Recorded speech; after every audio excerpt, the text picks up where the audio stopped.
Alright, so welcome back. Today I have a part 2 to the free lot of model trains from, I believe, 2 videos ago, and I will explain again how I got this. So basically, we were going through the exact same donation the club got that I was talking about the other day, and there were a few models that they just wanted to throw out. This time only 3, not an entire huge box. So I rescued these 3. Well, there was also a 4th, but I gave that to a friend, and now I have them as projects or to do whatever I want with. And just to start, here's a few parts that came off the things. This one's a ladder, and this one's the back of a cab. So I will get all the stuff nearish to me, and I'll start going over it. The first thing is something that I probably won't keep much. This is a lifelike bi-level auto carrier, which comes with some Chevy citations, which I'll pull out. That's the car. It looks like it hasn't actually ever been used before. I might just run it a little bit empty, because the cars I'm actually going to use for something else. I wanted some more realistic cars on my layout to replace the sort of fake ones that I've had. And even though they aren't the greatest looking things, Chevy citations are better to have around than just some generic sedans. So I'll probably keep those. I'll use the auto rack for just a little bit to run around for fun, probably with those other sedans. Then I might get rid of it because, quite honestly, I don't really need this thing. I've got a lot of rolling stock and too much. And a lot of it I'm probably going to get rid of at some point because I just don't use all of it. So I'll get this stuff all out of the way, and then I will go on to the first of the 2 engines. I will just give a fair warning, both these engines are in quite rough shape. Here is the first one. This is a Rivarossi 080. It is currently here missing the faceplate, but I do have that. It's in quite rough shape. The tender is actually the better of the 2. It's got everything aside from the rear coupler, which I will eventually need to replace, and I'll probably do that with a KD. And it isn't the greatest tender in the world, and the engine is incredibly rough. The boiler cap has fallen off, but I do have that.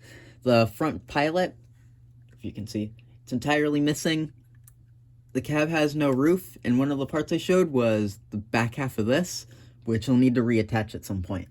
This one will probably be sitting around for a while because it'll be a pretty big project, and I want to get a lot of my smaller projects, like from that last video, done before I get into this.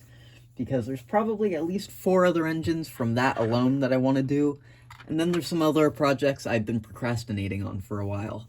I had one of these before and it didn't turn out all that great. This time I just want to use it as a practice piece in the future, and it'll probably be transformed into something else. So now I'll go on to the second and final item from this.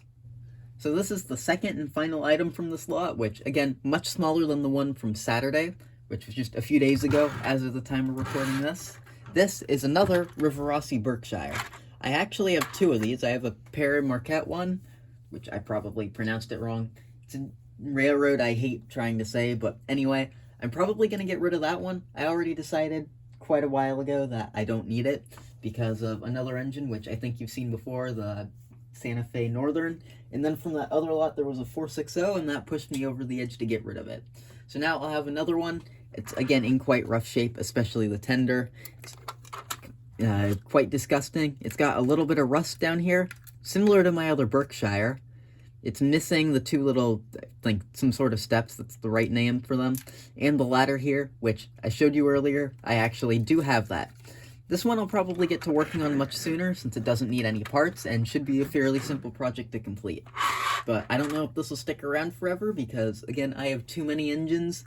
I'm working on getting rid of a bunch. I don't use them at all enough, and I don't need all that many engines, so I'm shrinking the collection quite a bit, but I'm keeping a whole bunch of stuff. So this, I'll probably keep around for a while, and then at some point, it might go.